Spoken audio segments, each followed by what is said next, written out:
It's Matt with Tips for Truckers over here.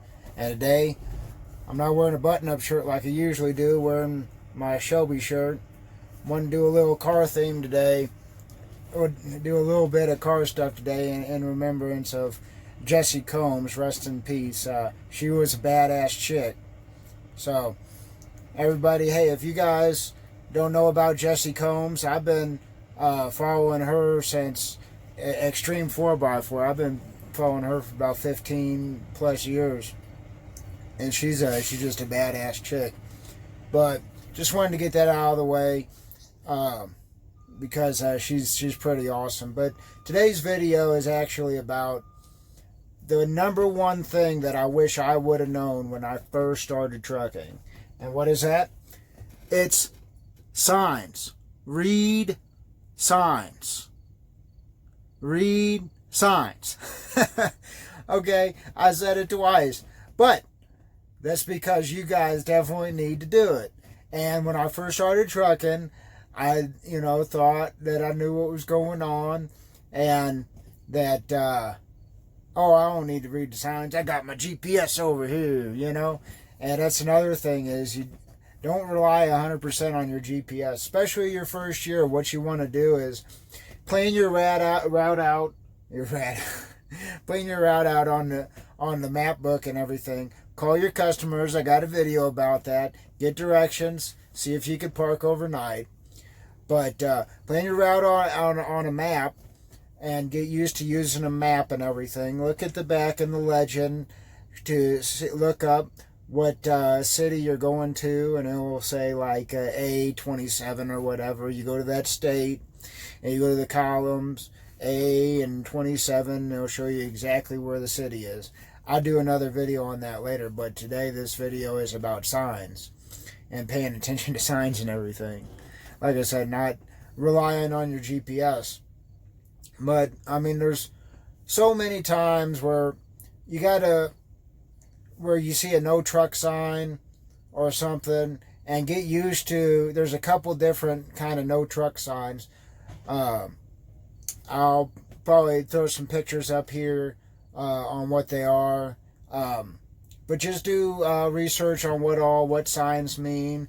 Pay attention to the weight limit signs on a bridge. Even when you're 80,000, just get used to that.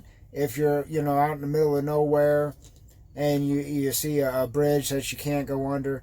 And a big thing is the height. So if you get in the habit of looking at signs, you're always going to observe the height on a bridge. And so obviously most trucks are 13.6. So below that, it shouldn't be a truck route. There should be a no truck sign before that. But let's say you make a onto a street right before one. Just definitely pay attention to the bridge height signs is biggest. The no truck routes. I know, hey, I'll be honest with you guys, there's some times where I skirted through a no truck route and a 6-ton weight limit or whatever it is. But don't make a habit of it. And let me tell you, the fines are just insane. Because a lot of times what these cities will do is they'll give you $1 per pound for your... and I've seen people get $5,000-$10,000 tickets at weigh stations. So, it's no joke over here. But, so what other signs are important? Well, speed limit, that's not important. Yeah, it's important on 2 lanes and everything. Especially when you're out in the middle of nowhere, you got Barney Fife over here, trying to raise revenue for a small town. So watch it in the small towns and everything. And, another thing is, speaking of small towns, you don't know if people are crossing the street or whatever. So watch it in small towns. Watch the signs. Another big thing that messed me up for a while when you're going through small towns is it'll have a sign that says truck route. Okay, now that doesn't mean that that's where you go. That's for local deliveries. Now, the longest time I thought, okay, I'm not, most of the time, unless it's like a big one with, no trucks and everything, or truck bypass, truck bypass you always have to take.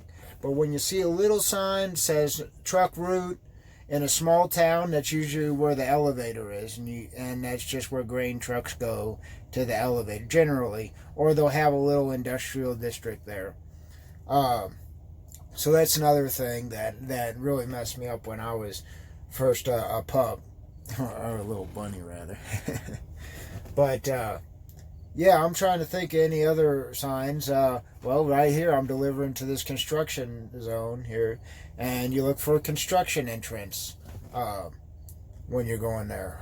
Because a lot of times, well, you should call the customer, like I said earlier, and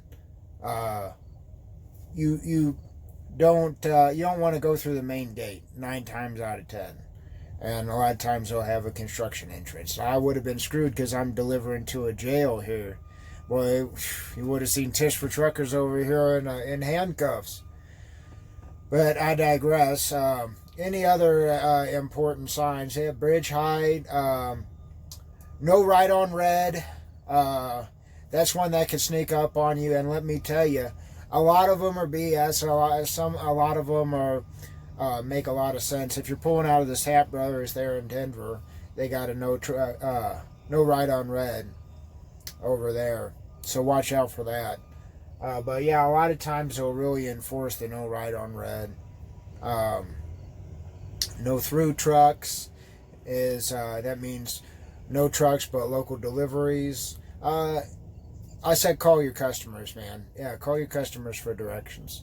Look it up on Google Maps. See if they got a gate there. I got a video, maybe link in the description.